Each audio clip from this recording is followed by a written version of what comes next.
na malinis eh. Amen ba? Alam niyo mga kapatid, alam ko, yung tubig niya magtatagal pa, ma-maintain siya because of the filtration na system na nilalagay namin. At yung acid na nilalagay ko. Kaya ang nangyayari, nare-renew reusable, andyan na naman, pwede na mag-swimming yung mga yung mga kabataan, may nagsiswimming dyan, mga anak ko nagsiswimming. Alam natin na may mga germs na naman yan. Amen? Pero, dahil doon sa filtration, at saka yung acid na ginagamit, nasasaid niya. Naniniwala ako na kahit na gaano katagal, basta okay ang filtration, yung tubig mananatiling malinis. At magagamit, makakapanlinis, mag-i-enjoy ka. Bakit? Because of the filtration. Ang habang tinitingnan ko yun, kasi ako naglilinis ng pool, nakita ko, na-apply ko sa bawat tao na nasa atin. Na tayong mga anak ng Diyos, hindi naman tayo hindi nagkakasala. Walang taong hindi nagkakasala dito. Taas ang kamay ang perfecto rito. Lahat tayo nagkakasala, nadudumihan tayo. Actually, isang araw lang, pwede ka madumihan eh. Walang tao, miski isang araw lang na hindi nagkakasala. Nagkakasala ka. Sabihin mo, nagkakasala ka. Kailangan ka magpapilde. Alam niyo ang salita ng Diyos at ang Diyos, iisa yan eh. Ulitin ko ha. Ang Diyos at ang kanyang salita, iisa. Pag hindi mo pinaniwalaan ang salita ng Diyos, ang Diyos ang hindi mo pinaniniwalaan. Bakit? Siya nagsalita nun eh. Sabi nga, kahit isang tuldok ay hindi mawawala ng bisa sa kapangyarihan ng kanyang salita. Magugunaw daw ang lahat ng bagay, at lahat ng bagay dito sa mundo, pero ang salita niya mananatili. The eternal pala ang Word of God. Amen ba? Ngayon, yung salita ng Diyos, yan ang nagpipilter sa ating karakter, sa ating pagkatao. Kasi meron tayo mga palapalagay, mga pinaniniwala ang tama.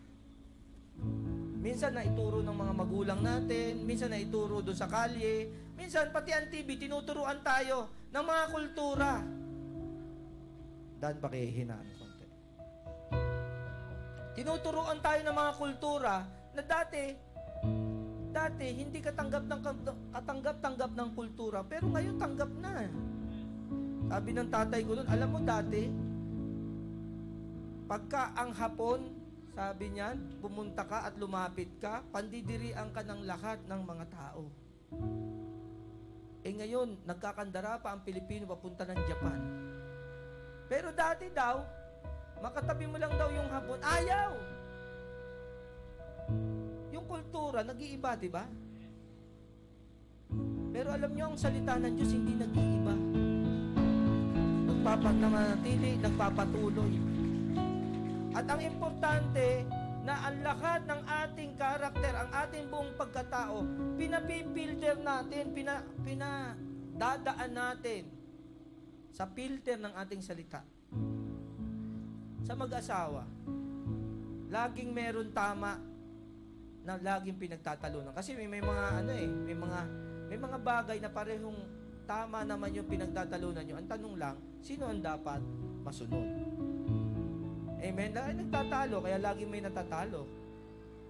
Amen? Pero pag pinadaan mo sa salita ng Diyos, dapat pag pinadaan na sa salita ng Diyos, yun na yung susundin. Kasi yun ang salita ng Diyos eh. Amen? Yan ang filter. Pag dumaan dyan, na-purify ang lahat ng bagay. Nalilinis. Pwede na ulit. Amen? Okay na ulit. Nananatili kang mabango. You will always smell good in the eyes of God. Andiyan ba kayo? Sino ba yung tao rito na gusto laging kaniig ang Panginoon? Yung ang Panginoon ay laging pupuntahan siya sa isang tawag niya lang, andyan agad ang presensya ng Diyos.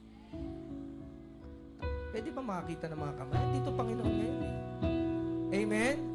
Alam nyo ba na pagka ang tendency ng tao, pagka mayroong mabaho, anong ginagawa mo? Lumalayo ka o lumalapit ka tuloy? lumalayo.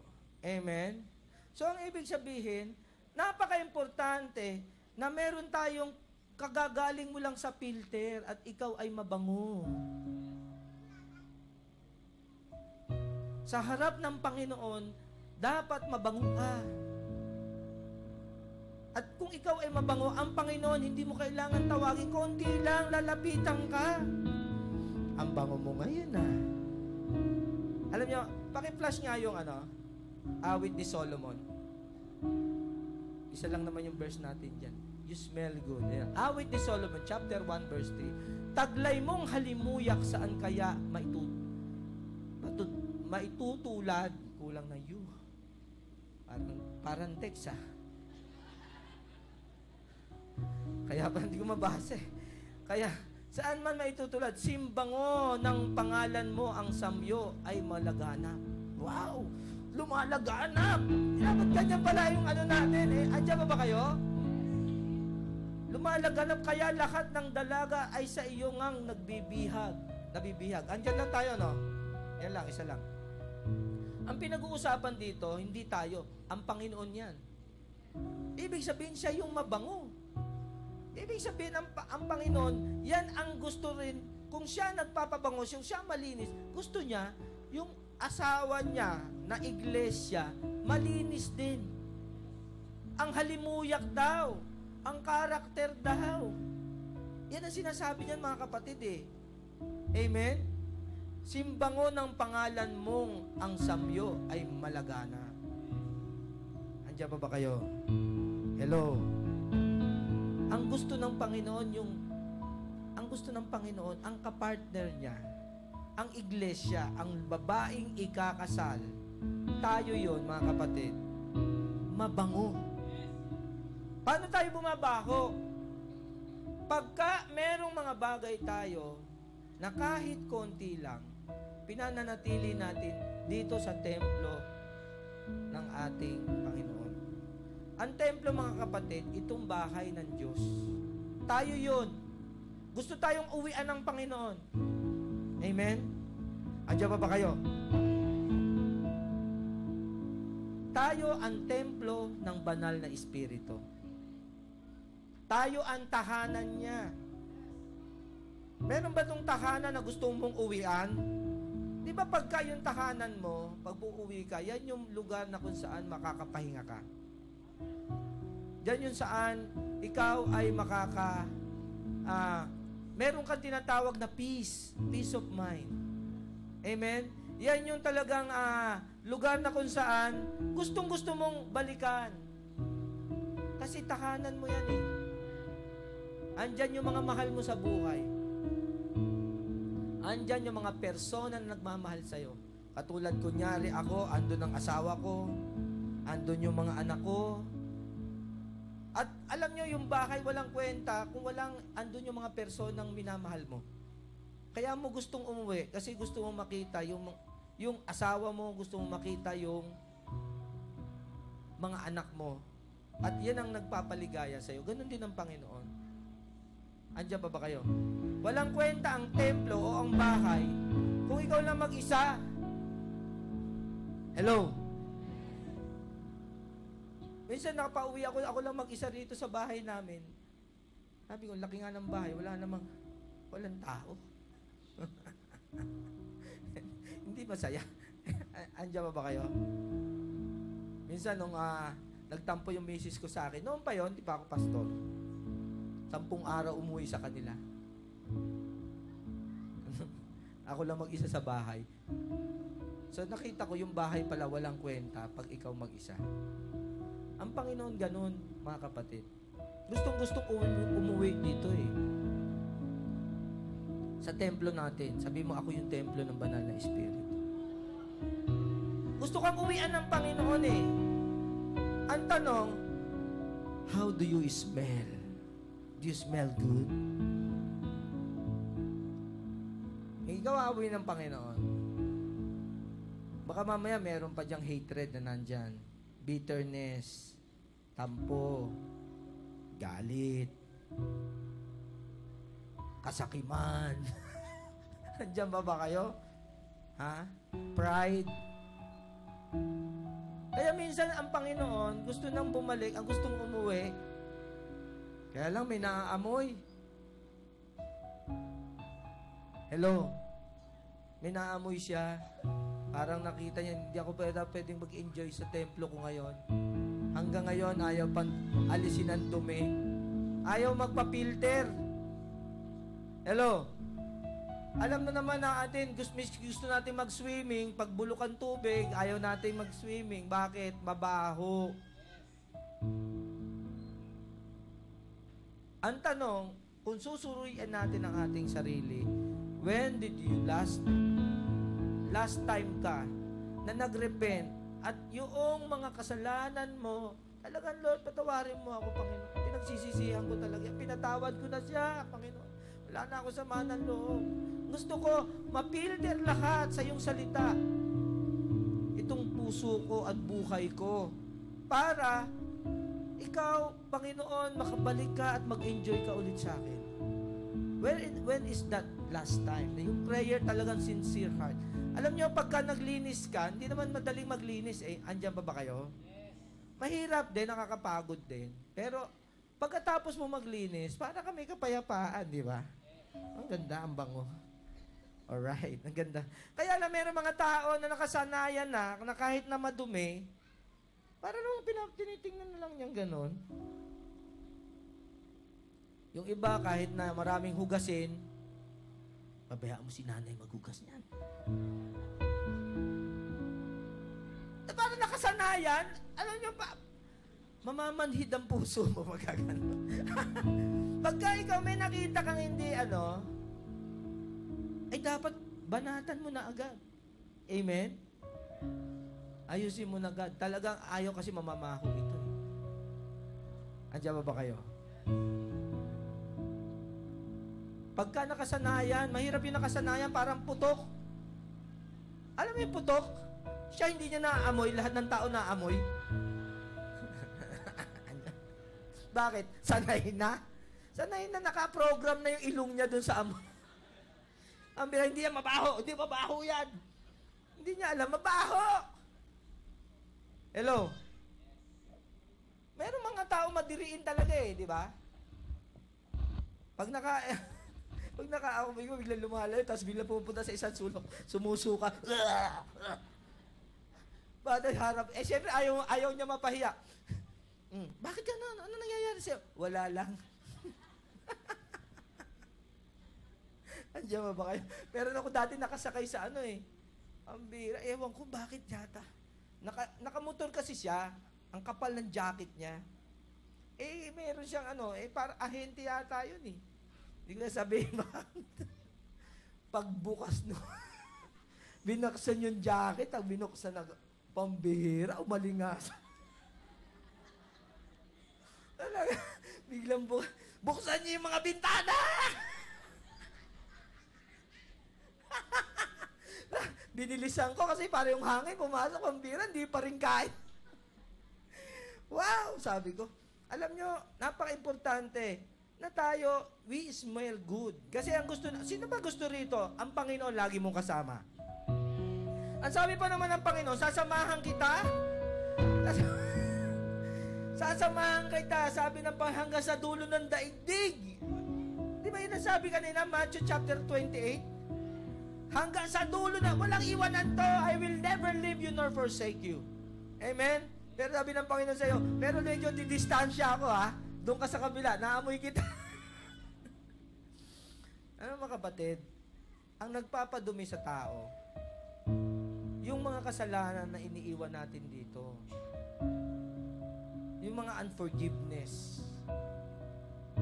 yung mga bagay na akala natin,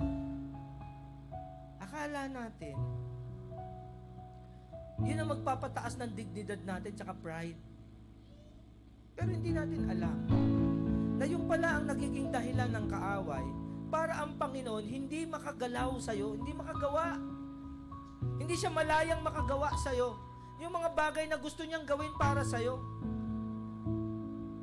Bakit? Kasi nga, ang bilis niyang kasi yung kasalanan naghahad lang sa kanya eh. Pero sa totoo lang, ang Panginoon gusto talagang umuwi sa bahay niya. Kaya nga tawag sa atin templo eh. Ang tawag sa atin templo, ang ibig sabihin ng bahay. Bahay ko yan eh. Ano sinasabi ng Panginoon? Ikaw yung sacerdote dyan, linisin mo naman. Paki-flash nga yung Ageo. Chapter 1 verse 3 to 6. Sabi rito, sinabi ni Yahweh sa mga Israelita sa pamamagitan ni Propeta Ageo, magaganda't maayos ang inyong mga tahanan, ngunit pinabayaan ninyong wasak ang aking bahay. Isipin ninyo ang inyong kalagayan, marami ang inyong inihasik, ngunit kakaunti ang inaani. Kumakain nga kayo, ngunit hindi nabubusog. Umiinom kayo, ngunit hindi nasisiyahan. Kumikita nga ang mga manggagawa, ngunit kita nila'y parang nahuhulog sa buslong butas. May damit nga kayo, ngunit hindi makaalis sa ginaw. Parang sinasabi ng Panginoon, you will never be satisfied. Kahit magtrabaho ka, butas ang bulsa mo. Sino nakakami sa gabi, ginagawa mong araw? Talagang trabaho marino. Di ka halos natutulog. Pero in the end of the day, pag nakita mo yung pera mo, may nagsabi, kulang pa. Kulang pa. Trabaho ka, diskarte ka rito, diskarte ka doon. Lahat ginagawa mo para lang umasenso. Pero the end of the day, barya, kulang pa rin. Bakit? Ang tampo ng Panginoon, kung titingnan mo, sabi niya, maayos ang itsura ng bahay ninyo. Pag sinabing bahay, ito naman yung sarili natin. Pero yung bahay ko, that represents the Spirit of God, the Spirit inside of us. Pero yung Espiritu mo na dapat kong tirahan, wasak eh. Pinabayaan mo eh. Andiyan ba kayo? Kaya sabi ng Panginoon, kahit magsikap ka na magsikap, hindi ka kikita.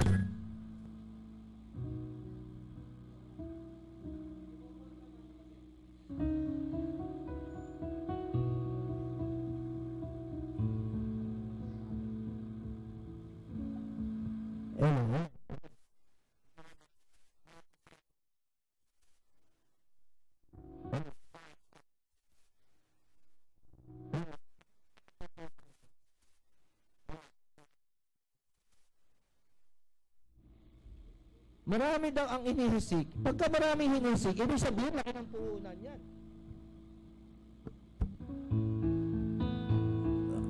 Yeah. Palakpakan muna natin ang Panginoon. Thank you, the Holy Spirit is over here. Ang Panginoon talagang ramdam na ramdam ko kasama ko ngayon. Kasama natin ngayon. And He wants you to really, really, really receive this message. Each and every one of us. Lahat tayo, kailangan ma-receive natin ang mensahe na ito. Sometimes, ito yung sikreto, susi ng mga bagay na, Lord, bakit ang kapal na ng tuhod ko kakapray? Bakit parang walang nangyayari? Andiyan pa ba kayo? Ginawa ko na ang lahat, parang ayaw mo akong paasensuhin, Panginoon. Bakit laging merong mga bagay na kala mo hadlang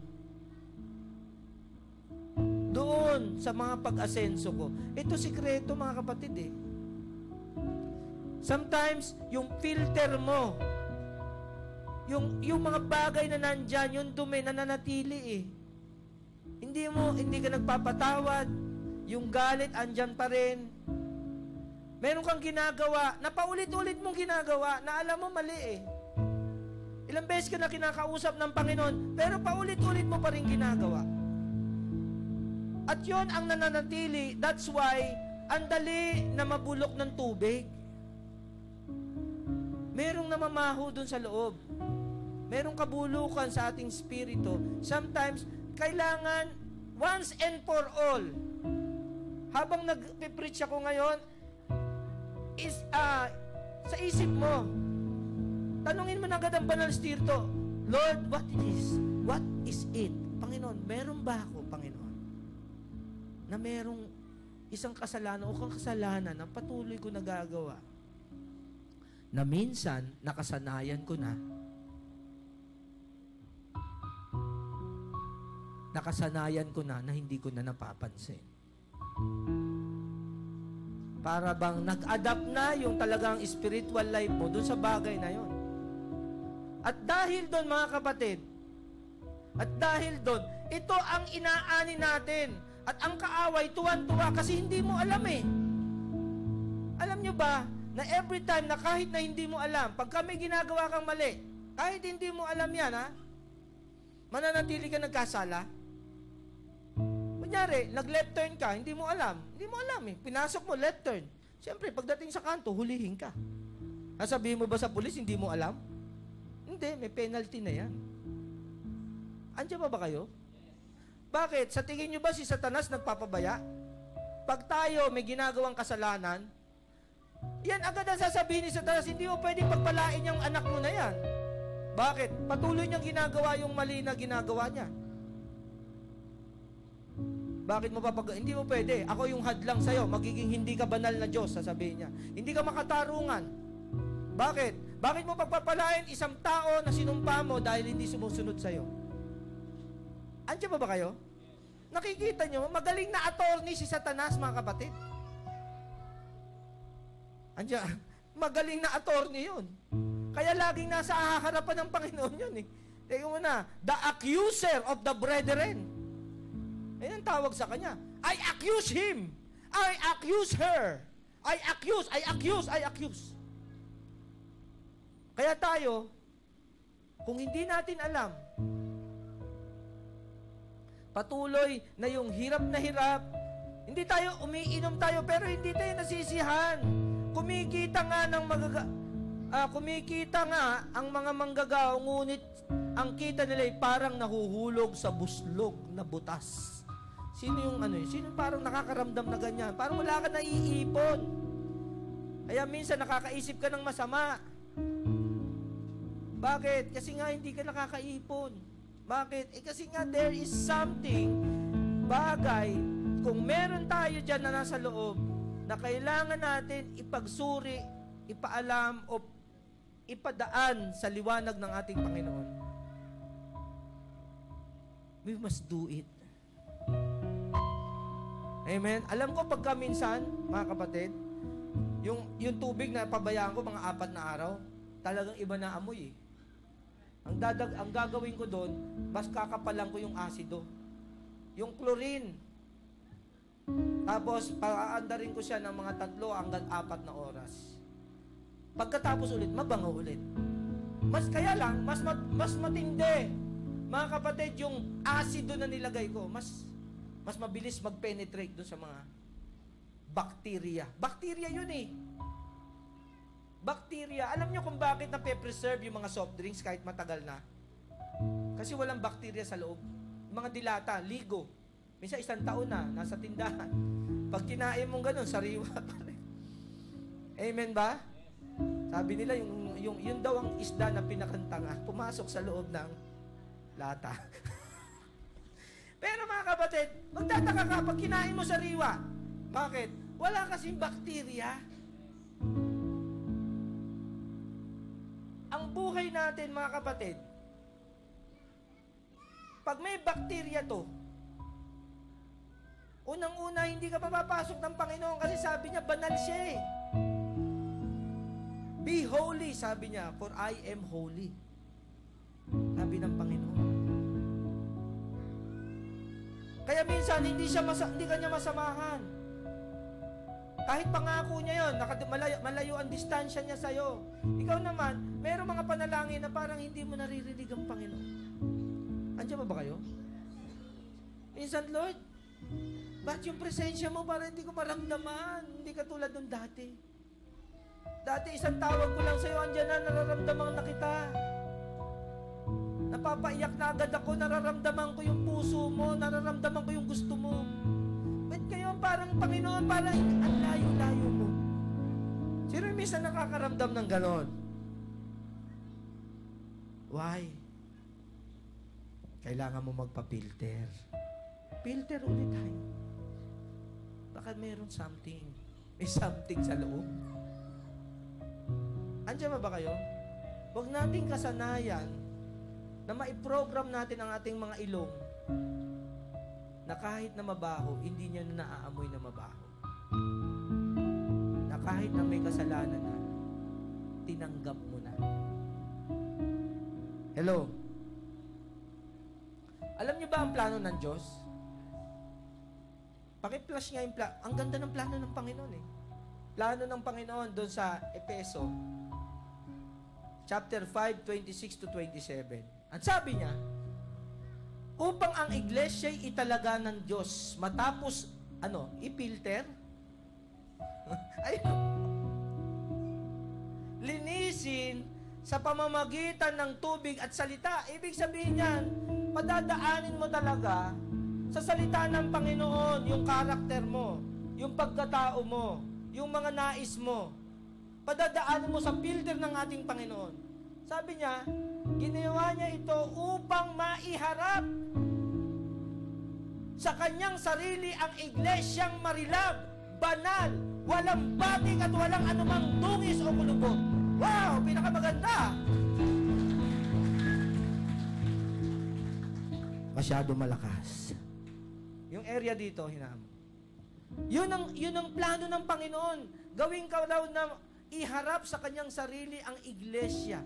Ibig sabihin, kasi tayo yung asawa ng Espiritu natin, yun ang asawa ng Panginoon. Tayo yung uuwian niya eh. Tayo yung gusto niya laging makipagyakapan, makipaghalikan, makipagrelasyon. Ang gusto ng Panginoon, makiisa sa Kanya. Magkaroon ng talagang relasyon na malalim. Yung intimate relationship. Intimate, yung parang sa mag-asawa, yung mga may bulungan-bulungan kayo. Ganun. Ayun, mga mag-asawa, di ba? Nagbubulungan yan eh.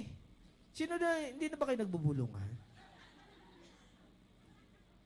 Misis ko, lagi kong binubulungan yan eh. Biglang, ayoko bumulong. Ayoko! Biglang gumagal. Andiyan ba kayo? Nagbubulungan pa ba kayo? O nagsisigawan na lang? Puro sigawan. Puro sigawan na lang. Amen ba? Yun ang gusto ng Panginoon, intimate. Ay sa tingin mo, pagbulong sa'yo, amoy luga ka.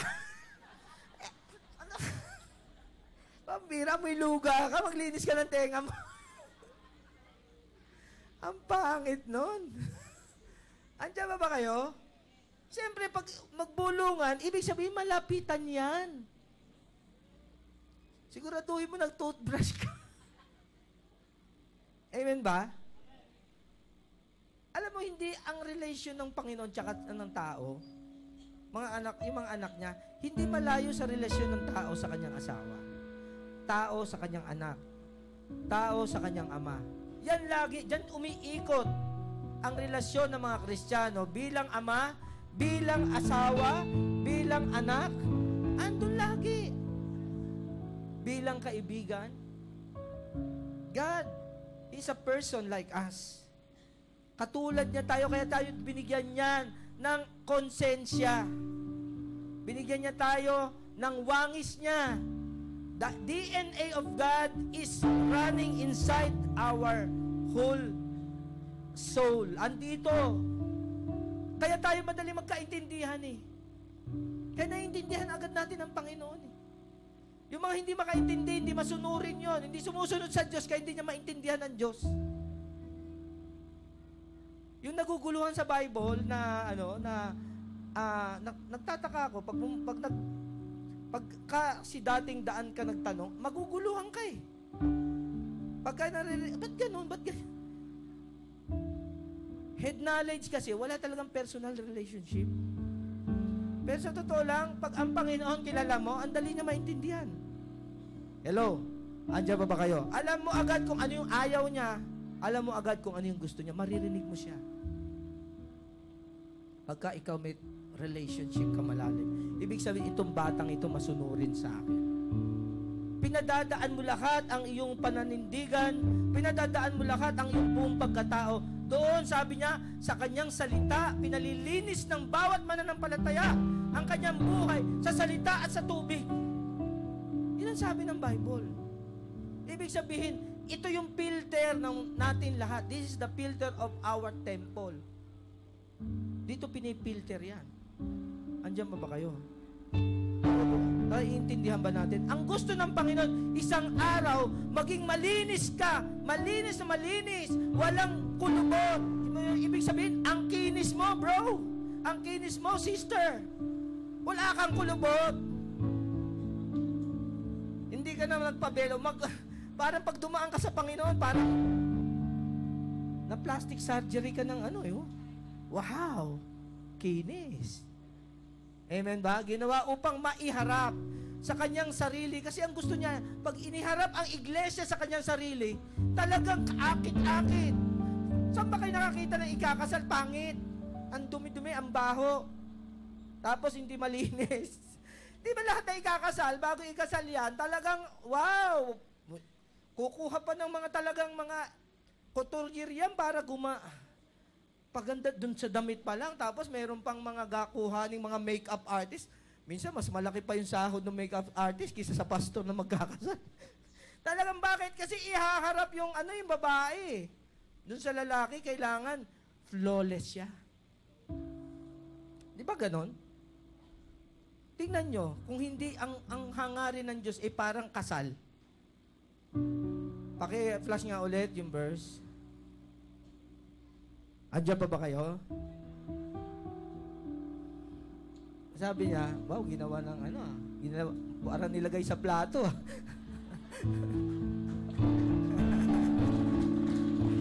Kasala na talaga to. Sabi niya, ginawa niya ito upang maiharap sa kanyang sarili ang iglesyang marilag. Malalim masyado yung marilag. Sino nakakaalam ng word na marilag? Ano ba yung marilag?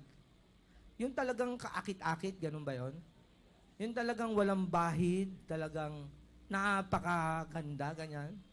Ginawa niya ito upang maiharap sa kanyang sarili. Para sa sarili niya eh. Ang iglesia marilag, banal, walang batik, at walang anumang dungis. Walang dumi. O kulubot. Amen ba? Sino yung gusto ng ganon? Ang iglesia pala, tayo palang mga mananampalataya, ang purpose ng Panginoon, yung mga impurity sa atin, yung mga dumi, yung mga pangit, yung mga bagay na nagpapabaho sa atin, gusto pala ng Panginoon, alisin lahat yan. I-filter lahat yan. Ihaharap ka niya na napakaganda, napakagwapo. Amen ba? Yun ang purpose niya. Kaya kung ikaw, patuloy na kaganon ka pa rin, galit pa rin, nakasimangot pa rin, hindi makangiti. May kumukontra doon Hindi ka makangiti. Lagi ka malungkot. Lagi kang desperado. Lagi kang insecure. Lagi kang, meron kang mga bagay na nagpapapangit sa'yo. Eh, ang Panginoon, pag wala ka talaga sa Panginoon, papangit ka talaga eh. Pagka ganun pala Kristiyano, may problema ka. Ibig sabihin, hindi nakaka-penetrate. Ang Panginoon sa'yo, ibig sabihin, hindi makagalaw ang Panginoon sa'yo. Kasi may wall eh, may pader na naghihiwalay sa atin. Ano yun? Yung kasalanan, hanggang ngayon nandiyan pa. Gawa, yung ano pa rin. Ano ka pa rin? Bitter ka pa rin. Bitter.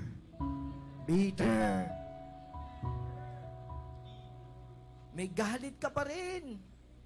May tampo ka pa rin. Hindi ka pa rin nagpapatawad. May pride ka pa rin. Ako yung magaling sa lahat. Andiyan ba kayo? Yun ang naghihiwalay sa atin. Yun ang nagpapapangit sa atin. Tingnan mo yung katabi mo. Guwapo yan at maganda. Amen ba? Nagpatawad na yan eh. Andiyan ba kayo? Woo! Yung pala gusto ng Panginoon. Dapat pag nagiging Kristiyano ka, pumupogi ka, di ba? Ewan si Pastor, magpi-50 na. Magpi-50 na ako. Mukhang ano lang, mukhang ano. Pastor, huwag ka mukhang ano. Mukhang 49 lang, isang taon lang. 49 pa lang ako! Magpi-50 pa ako sa December. Tingnan nyo naman ang pastor, di ba? Nagpo-flow ng life. Parang nasa youth pa ako, yun.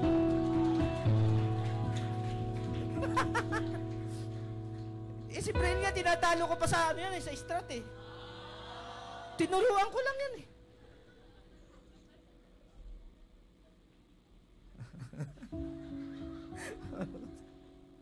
Woo! Ganun talaga mga anak na Diyos, lagi nakasmile. Amen? Lagi may pag-asa. Darating din niya, parating na. Pag wala kang pera, parating na. Parating na. Amen ba? Kasi walang dungis eh. Amen? Walang dungis, banal, walang batik. Tingnan yung katabi nyo, may batik-batik ba rito? Wala naman siguro. Walang batik-batik. Walang batik, ang sabi ng Panginoon. Mga kapatid, papilter ka na. Sabi mo, filterin mo na. Para mabango ka ulit. Amen ba? Ako, ang sarap amuyin ng ng tubig pag bagong filter. Kasi amoy na amoy ko, ang linis. Ang ultimate test, titikman ko. Manamis-namis. Sabi ko, okay na to. Swimming na naman. Summer pa naman ngayon. Ang last verse natin. Last verse natin.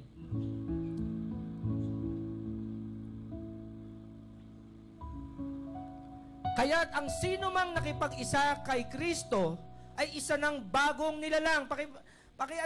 Paki-flash nga yung bagong nilalang. Wala na ang dating pagkatao, siya'y bago na. Alam mo, pag pinilter ka, lagi kang amoy bago. Amen? Amoy bago ka lagi. Paki-highlight mo yung bagong nilalang. Ang keyword doon, mga kapatid, yung taong nakipag-isa kay Kristo. Ibig sabihin, naging kaisa mo yung salita ng Diyos. Ibig sabihin, sumunod ka. Kanina, ang ganda ng skit kanina rito eh. Yung bang Panginoon, paano ko ba gagawin yun? Sabi ng Panginoon, humayo kayo sa lahat ng bansa. Gawin yung alagad ko ang lahat ng bansa. Turuan nyo silang sumunod sa akin. Salita ng Diyos yan eh. Paano ka makikipag-isa sa Kanya? Pag yun ay sinunod mo, makikipag-isa ka, naging kaisa mo si Jesucristo. Siya, ang Espiritu ng Diyos, umuwi sa'yo. Naipamukay mo. Doon sa magagawa mo, natuwa nga ako doon sa isa nagsabi sa akin, Pastor, ewan ko, mula na nag-EGR ako, sabi niya, every time na makausap ko yung mga kasama ko sa office, sabi niya, lagi kong sineshare ang salita ng Diyos. Sabi niya, yung mga preaching mo, sinusulot ko yun, at lagi kong sineshare doon sa mga tao. Sabi ko, okay yan. Ibig sabihin, yung Spirit ng Diyos tumira, at ngayon, inilalabas niya doon sa iba. Sumunod siya eh. At yung pagsunod, hindi dahil inuutos. Sinusunod mo dahil nag-uumapaw ka kasi sa kasiyahan na ikaw niligtas ka ng Panginoon. Kasi pag utos, parang naiisip mo, parang ang bigat eh. Parang obligasyon mo. Hindi. Sabi, ang nag-o-overflow daw sa puso, lumalabas sa bibig. Di ba? Out of the abundance of the heart, the mouth speaks. Lalabas sa bibig mo talaga kung ano yung nasa puso mo. Amen ba? Yan ang sinasabi ko. Ang mga nakipag-isa kay Kristo, sasabihin ko, amoy bago ka. Wow. Di ba pag suot-suot mo yung bagong damit? Wow. Ba yung amoy? Amen ba? Amoy bago. Tingnan mo katabi mo. Amoy bago ba yan?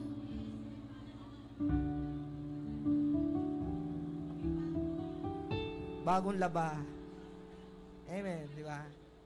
Dapat daw makipag-isa. Ang sikreto, makipag-isa. Be one with the Word. Maging isa ka sa salita. Sapagkat si Jesucristo, naging kaisa ng kanyang Ama sa kanyang salita. Kaya sabi niya, ako at ang Ama ay iisa. Yung salita, yung kalooban, yung Espiritu ng ating Panginoon, iisa sila ng gusto mangyari. Dapat ang lahat ng mga tao rito, nagkakaisa tayo. Amen? Nagkakaisa tayo sa Espiritu ng ating Panginoon. Doon sa Kanyang salita. Huwag mong hayaan na hiwalay ka doon sa salita ng Panginoon. Kasi pag hiwalay ka, alam niyo mga kapatid, pag tayo hiwalay sa salita ng Diyos, parang ginagawan mo ang sarili mo ng separation to God na hindi siya makagawa sa'yo. Amen? Ibabalik ko kayo sa Ageo, sabi niya, kaya ang mga hanap buhay nyo, kumikita nga kayo, pero mapupunta sa butas na bulsa. Butas na bulslo. Bakit? Kasi ang gaganda ng itsura nyo sa panlabas, pero ang espiritu nyo, yung templo ko, sira. Huwag nating panghayaan, ngayon pa lang, gawin natin na unti-unti nating buuin ang templo. Amen? Tingnan natin yung sarili natin. Ano ba kulang dito? Ano ba meron? Ano ba yung bagay na hindi ko nagagawa sa Panginoon? O kaya ano ba yung baka hindi ako nakapagpatawad? Baka meron akong ginagawa na isang bagay na hindi kinalulugod ng Diyos. Itong umaga na ito. Alam nyo, next week,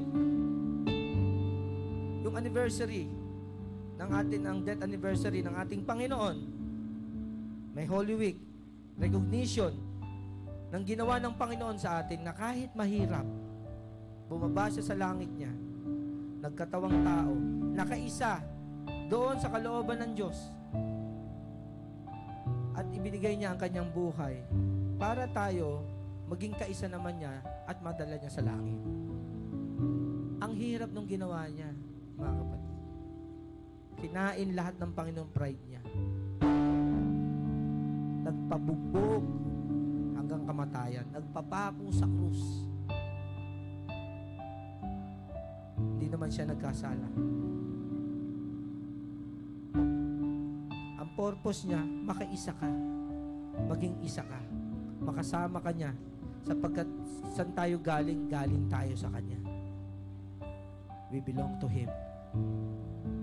At ang gusto niya, yung asawa niya, yung bride niya, one day, maiharap na marilag, banal, walang batik sa kanyang sarili. Andiyan ba kayo? Yun ang nais ng Panginoon. Kung tayo, umpisa pa lang, Lord, unti-unti, gaganda at gaganda, paganda ng paganda ang aking buhay, paganda ng paganda ang aking itsura, paganda ng paganda ang aking spirito, dapat everyday, nag-i-improve, nagpipilter tayo everyday. Nagpo-progress tayo doon sa papaganda ng paganda ng paganda ng paganda hanggang sa makarating tayo na walang batik. Yun ang purpose ng Panginoon. Gumanda. Amen? Kung kailangan pang mag-next level tayo, next level ulit. Andiyan pa ba kayo?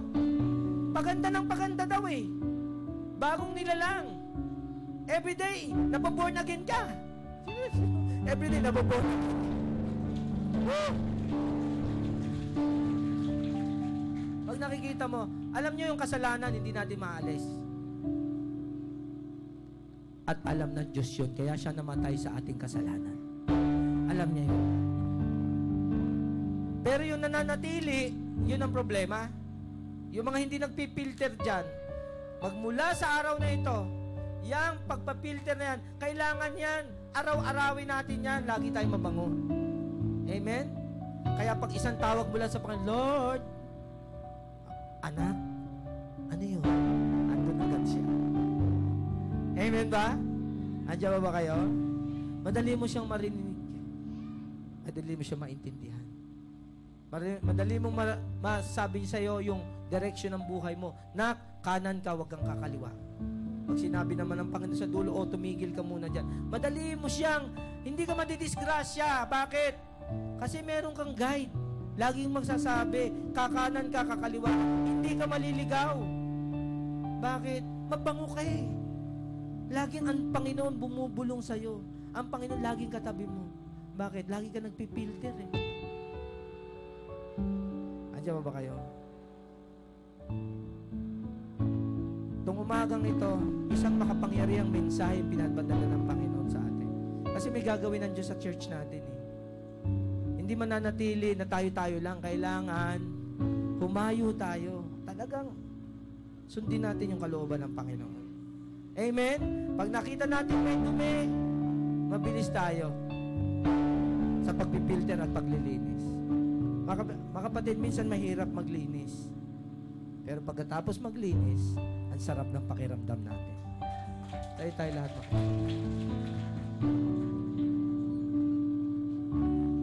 Dali lang na mensahe natin. You smell good.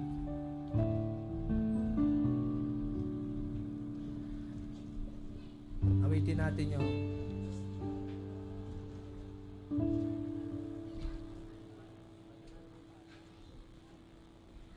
pwede ba nating awitin yung banal mong tahanan? Because this is the holy place or temple of God.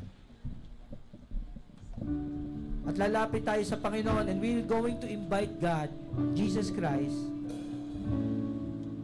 na parang si Solomon. Remember Solomon, this is the picture that I want you to frame in your mind.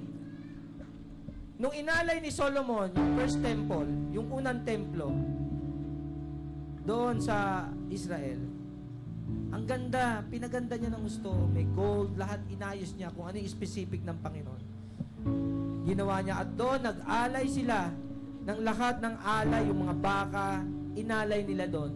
And ang sabi ng Bible, and the Spirit of God from heaven, bumaba galing sa langit, at pumunta dun sa sentro ng templo at nagliwanag yung buong templo. Nagningning ang buong templo at nakita ng maraming tao na ang Espiritu ng Diyos nandun sa templo na ginawa ni Solomon. God, as we sing, you repent and filter yourself and ask the Holy Spirit. Nasabi niya, Lord God, sabihin mo, Lord God, what is it in my heart na kailangan matanggal, and I want to, Panginoon, to be filtered sa iyong salita. Panginoon, i-reveal mo sa akin yung kasalanan o yung mga bagay na nagagawa. Panginoon,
pala, Panginoon, pakiramdam namin minsan. Na para bang ang layo mo. Naramdaman lang namin, Panginoon. Na yung dating presensya mo, namimiss mo namin.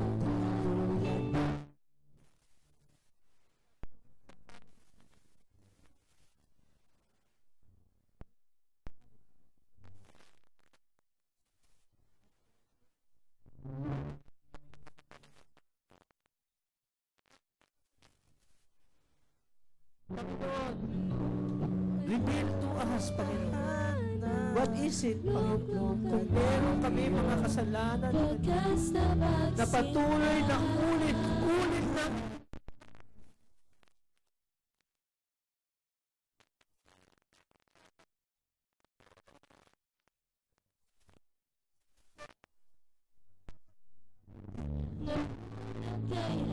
minsan, Panginoon, parang may tambak na ng basura sa loob ng aming mga Lord, baguhin mo ang aming interior.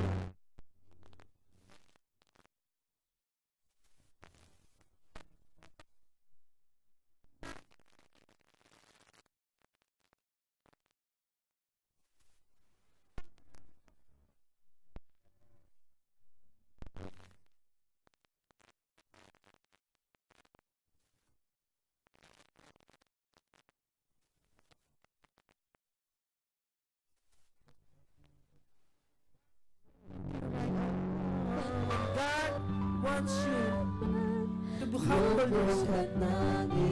Ako magbahagi. It's just an act of faith.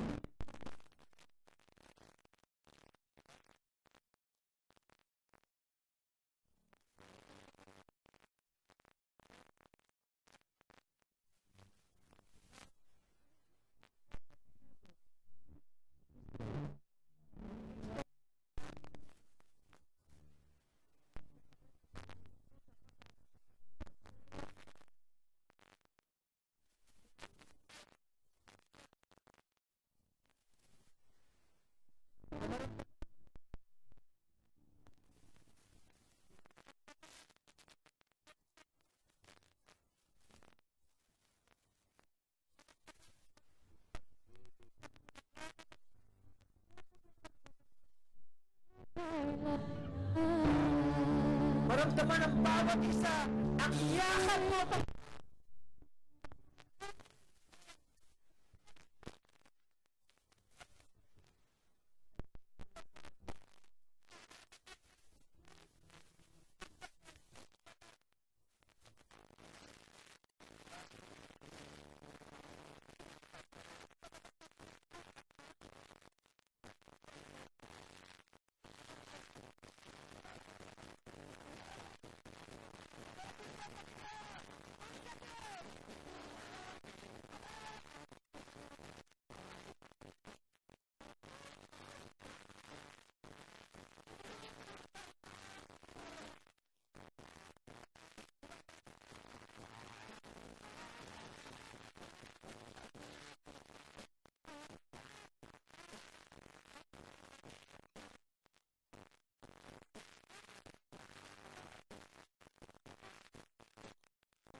Naramdaman namin ang malakas na presensya mo sa lugar na ito. That you are answering our prayers. That you are doing something in our lives, Panginoon. Lord, ikaw lang nakakailam. Ikaw lang nakakaalam, Panginoon. Yung lahat, Panginoon, ang aming mga pangangailangan.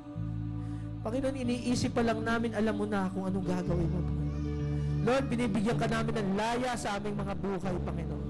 Binibigyan ka namin ng laya sa aming templo na, Panginoon, just penetrate on us, Panginoon. Pumasok ka sa aming mga templo. We invite you in the mighty name of Jesus. You invite your Holy Spirit, Panginoon, that dwell in our temple, Panginoon. Mag-enjoy ka sa amin, Panginoon. That we are here and we are born, Panginoon, para sa iyo. Panginoon, para talaga kami sa iyo, Panginoon, at ikaw ay para sa amin. Panginoon, ito yung aming mga kamay. Hindi man kami karapat-dapat sapagkat kami mga makasalanan.